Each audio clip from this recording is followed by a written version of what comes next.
Shannon Joseph is the Vice President of Government Relations and Indigenous Affairs for the Canadian Association of Petroleum Producers. That organization represents Canada's upstream oil and natural gas industry. Now, she's an experienced policy and government relations professional with a passion for issues at the intersection of communities, energy, and sustainable development. She began her career in contaminated site remediation before pursuing graduate studies in the use of remote sensing technologies to enhance water quality protection in rural water distribution systems. It's quite a remarkable way to start. And since then, she's built a reputation for effectiveness in program management and governance, as well as in public policy and advocacy. Shannon, thanks so much for joining us today. Thank you for having me. Let's get right into it. As Canada reaffirms its commitment to reconciliation with Indigenous peoples, it's clear that Canada's oil and natural gas sector have a key role to play in terms of advancing reconciliation. Can you talk to us for a little bit about that role and how your industry can make a difference? Sure. So I think, the first important point is that the resource sector and resource development has been one of the most rapid paths to prosperity for Indigenous communities, for Indigenous business owners. I guess it's a happy coincidence that a lot of the places where we operate are places where these communities are. And so we can benefit from their expertise, and they can benefit from the business opportunities that our companies bring. And over the years, the relationship has evolved. There's been lots of lessons learned. And now there are lots of great partnerships related to housing. Cenovus has, for example, one of our members has a great housing project in the communities where they operate, projects related to environmental management. And I think this is a story more Canadians need to hear and know about, because there's this perception that Indigenous peoples don't support development, but a recent Environics poll sponsored by the Indigenous Resource Network showed that 65% of Indigenous peoples supported resource development, and that jumped to 70 when it was for working age people. And so, I can say in the oil sands alone, we work with about 275 communities, 275 Indigenous-owned businesses in 2019 for a total procurement value of $2.5 billion. And that's great. And that's part of building independence in these communities, prosperity, and that's part of reconciliation, an important part. So it's an important contribution that the industry makes to the Indigenous communities. And it goes the other way, though, as well, doesn't it? Absolutely. These are essential partners for the industry who bring a great deal to the table. Well, those procurement partners and business partners, they're bringing their expertise, they're bringing their experience, and they're involved in every aspect of the business.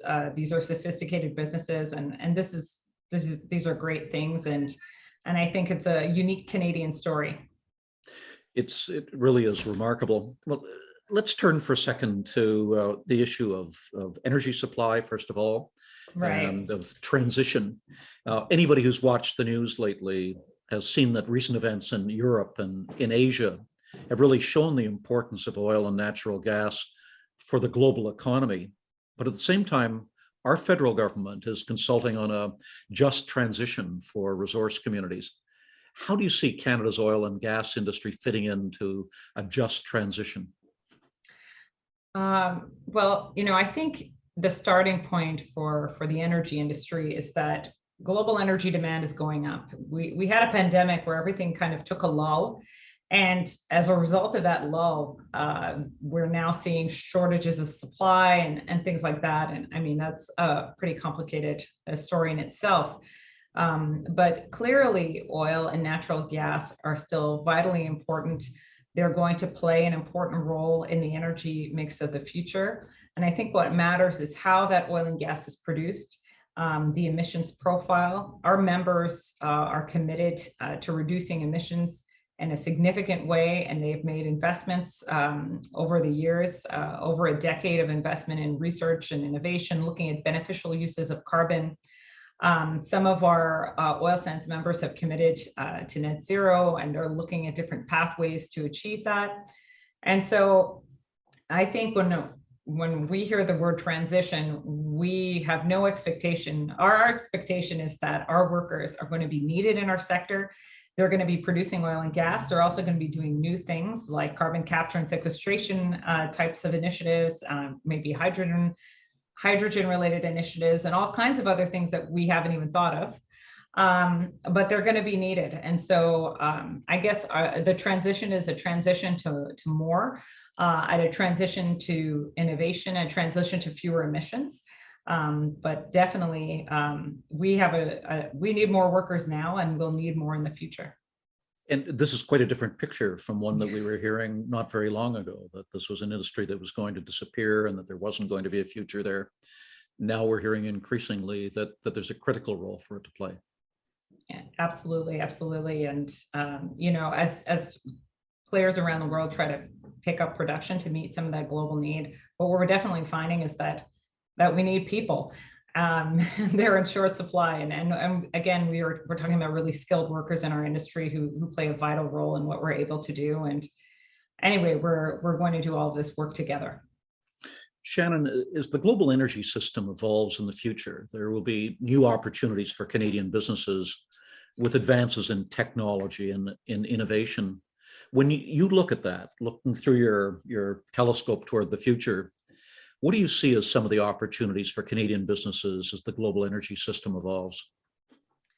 Well, you know, I think as a global energy system evolves, we know that gas still plays an extremely important role, and that there are many projects on the west coast of this country looking to tap into that opportunity, looking at how to provide that gas through LNG that is powered with electricity, hydroelectricity.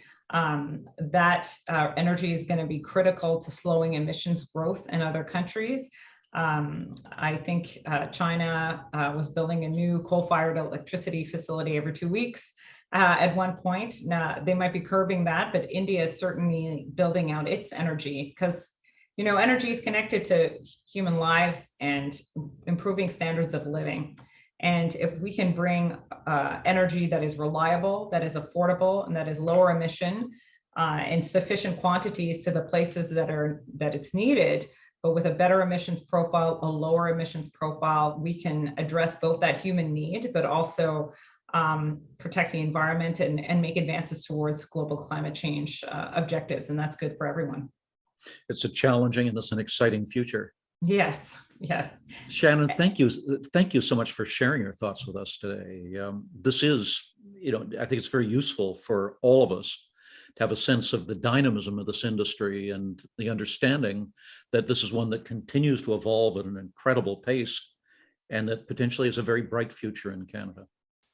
Well, thank you very much for the opportunity. And, you know, this is an industry with a lot of innovative people in it who've been working on lots of solutions for doing what they do better and better. And we look forward to being part of the future that Canada is building towards. Thanks again. Thank you.